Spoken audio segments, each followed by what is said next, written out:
دوستو یہ کہانی ہے ایک پرندے کی۔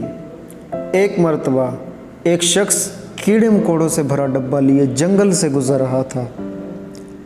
ایک پرندے نے اس سے پوچھا، تم کہاں جا رہے ہو؟ اس نے کہا، میں منڈی جا رہا ہوں، یہ کیڑے مکوڑے دے کر پرندوں کے پر لے کر آؤں گا۔ پرندے نے کہا، تم مجھ سے پر لے لو اور کیڑے مجھے دے دو۔ اس شخص نے کیڑے پرندے کو دے دیے اور پرندے نے ایک پر دے دیا۔ اگلے دن بھی ایسا ہی ہوا اور پھر اس سے اگلے دن بھی ایسا ہی ہوا۔ آخر کار ایک دن ایسا آیا کہ پرندے کے پاس کوئی پر نہ رہا، اب وہ کیڑے ڈھونڈنے کے لیے بھی اڑ نہیں سکتا تھا۔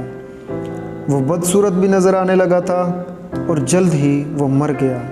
تو پیارے دوستو، اس کہانی کا سبق بہت واضح ہے اور وہ یہ ہے کہ پرندے نے جس طریقے کو خوراک حاصل کرنے کا آسان طریقہ سمجھا تھا، دراصل وہ سب سے مشکل طریقہ تھا۔ کہ ہماری زندگیوں میں بھی ایسا ہی نہیں ہوتا؟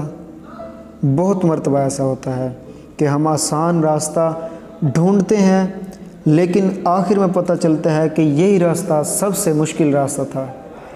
تو اسی طرح دوستو، ہم شارٹ کٹس ڈھونڈتے ہیں، شارٹ کٹ راستہ اپناتے ہیں، لیکن دراصل وہ شارٹ کٹ راستہ ہمیں اس ناکامی کی طرف لے کر جا رہا ہوتا ہے جس سے ہم ڈر رہے ہوتے ہیں، اور ہم جس کامیابی کی طرف بڑھنے کی کوشش کرتے ہیں اس سے ہم میلوں دور ہوتے چلے جاتے ہیں۔